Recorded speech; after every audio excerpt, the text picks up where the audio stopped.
Hello. For my first official video on here before I get into the meat and potatoes of my collection, I just wanted to talk about nostalgia. Aside from the introduction video on my channel, I want to be transparent and let you know that I am in my 40s.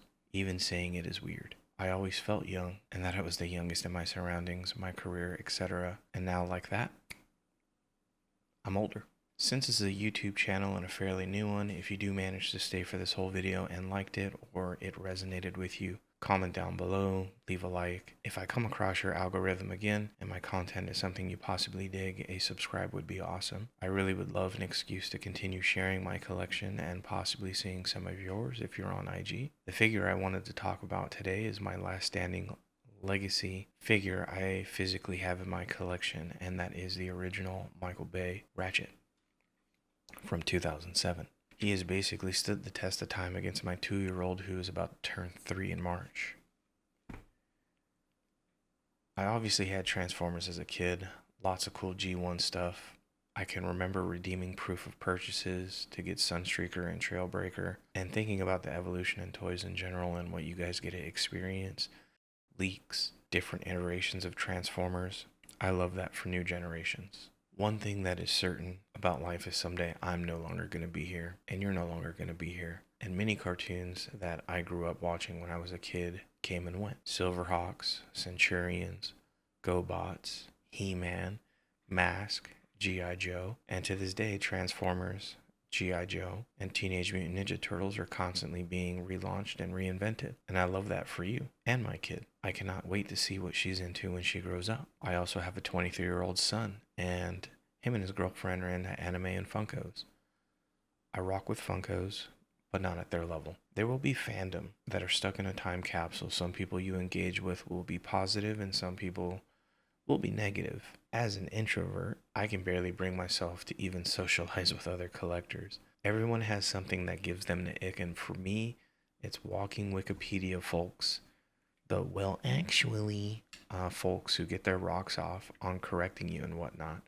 And for me, that's just something I'd rather not experience at all. So I've just kind of collected in silence. But that's besides the point. Why I wanted to share this particular figure is just insane.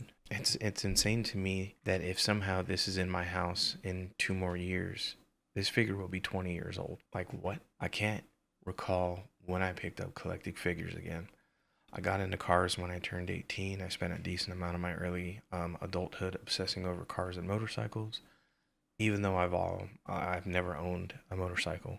I was heavy into comic books. I wanted to be a comic book artist when I graduated high school. Didn't go that route. I ended up in computers. But I'm a big Spawn nerd, not so much these days. And eventually I just shifted into becoming an adult and trying to find my way. One night at a 24-hour Walmart in like my early 20s, I randomly decided to walk into the toy aisle and saw they had Transformers, like random stuff. I wasn't following any shows at the time. And I want to say that the different figures that I saw were the robots in disguise figures. They were kind of different from like all the generic like weird little animals, and I think that's what kind of got me out of Transformers was Beast Wars. All the little animal Transformers, dinosaurs, and not Dinobots, but like that the animal formers. I wasn't into that. Like I was anyways, yeah, I saw, that they had Rid figures. I didn't know what that was. I just saw that I think I saw like a RAV4 Transformer. I don't really remember the name either, but that's how it started again. The internet is not like what it is today. Like you can't just go to like Wikipedia or Reddit or anything like that. There was no TFW 2005. There was like car forums, maybe like specialty forums within certain forums. Google, I don't know if it was even really a thing back then. I think it was like Yahoo that everybody was using back then. Eventually I found out there was a cartoon associated with the figures, and back then there was no, like YouTube wasn't even like a big thing, like it was kind of experimental. So the only place you could get that stuff was torrents. LimeWire, all the rage. You heard all the jokes about putting a virus on the family computer. But I downloaded a fan subbed whole season of RID 2001. As I continued to watch that show, I wanted all the figures. Like, I want that toy. If they make a toy for it, I want it. Again, there was no Amazon. eBay really wasn't what it is now, back in like 2001, 2002, 2003, when all this stuff was out. I get the dates mixed up. I mean, it was a long time ago. You know, I was toy hunting. I was going to like 24-hour Walmarts, Kmart, Toys R Us, back when that was still a thing. It had me hooked, and I just wanted to find a way to do like a humble brag that I owned all of the RID figures before it was like cool, and that I was there for the creation of TFW 2005. Probably not day one, but that's how I was reading about like figures that were coming out, because the one figure I was missing was Scourge. And I think he came out almost 2 years after I had completed my RID collection. So I watched Rid back in 2001, and I don't think I got Scourge until like 2004. So I kind of understand like how some of you feel collecting like the newer figures now, and it's like there's one figure that you need to like chef's kiss your collection, and that would be Studio Series 86 Wind Charger. If you're listening, Hasbro. Also, I wouldn't mind a new Sea Spray and Warpath and Power Glide. Just saying. I know they weren't in the Transformers 86 movie, but come on. We make them legends. Do Bumblebee or whatever. Just moving along. Typical 20 stuff.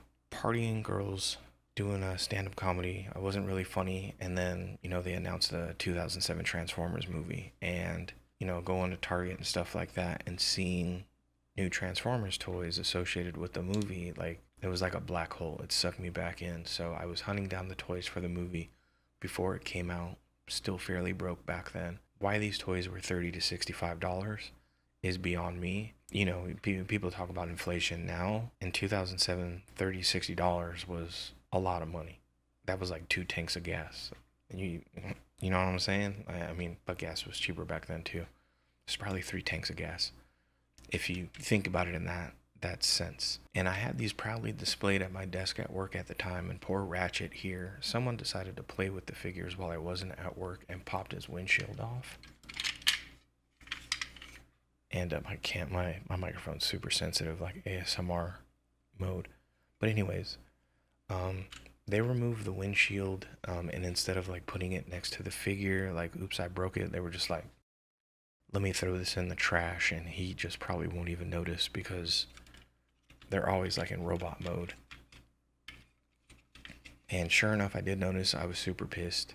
Anyways, a few years go by, they announced the second Transformers movie, and I got that bug to go hunting for figures again. But to be honest, every figure that I saw was trash.